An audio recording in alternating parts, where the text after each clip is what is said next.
Assalamualaikum warahmatullahi wabarakatuh.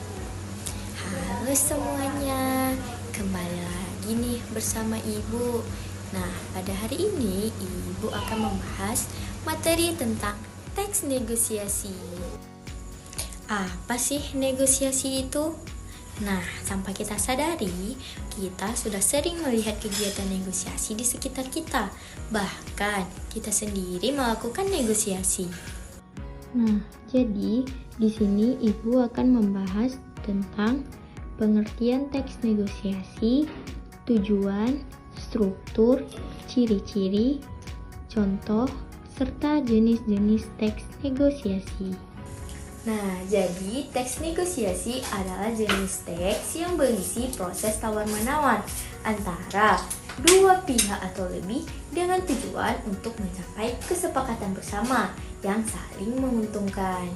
Nah, dalam teks ini, masing-masing pihak mengungkapkan keinginan memberikan penawaran dan mencari titik temu agar tercapai kesepakatan tanpa merugikan salah satu pihaknya. Nah, selanjutnya ada tujuan. Dalam teks negosiasi ada beberapa tujuan utama yang perlu kita pahami, yaitu yang pertama, kita harus bisa mencapai kesepakatan yang saling menguntungkan dan berpikir kritis.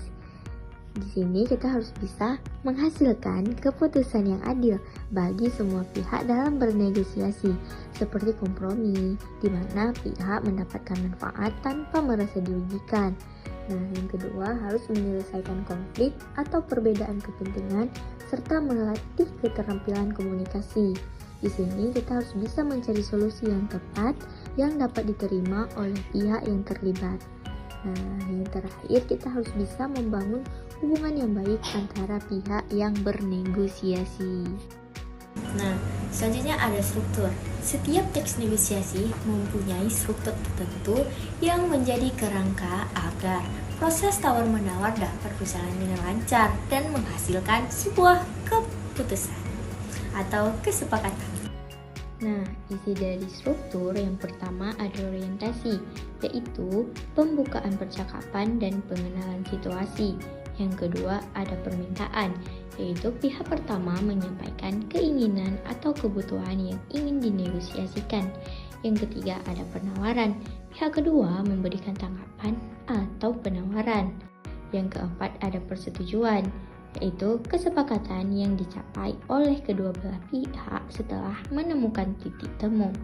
Yang terakhir ada penutup, yaitu akhir dari negosiasi bisa berupa kesepakatan atau keputusan.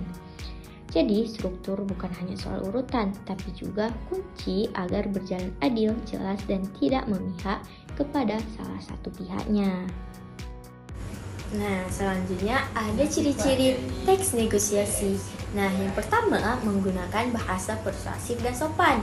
Yang kedua, bersifat dialogis atau dua arah. Yang ketiga, mengandung argumen yang logis dan relevan. Nah, bertujuan untuk mencari kesepakatan. Nah, sekarang kita akan melihat contoh dialog singkat teks negosiasi yang berjudul Negosiasi Harga Barang. Harga barang ini seharga 100.000. Bisakah saya mendapatkan diskon? Baiklah, saya beri harga 90.000. Terima kasih, saya setuju.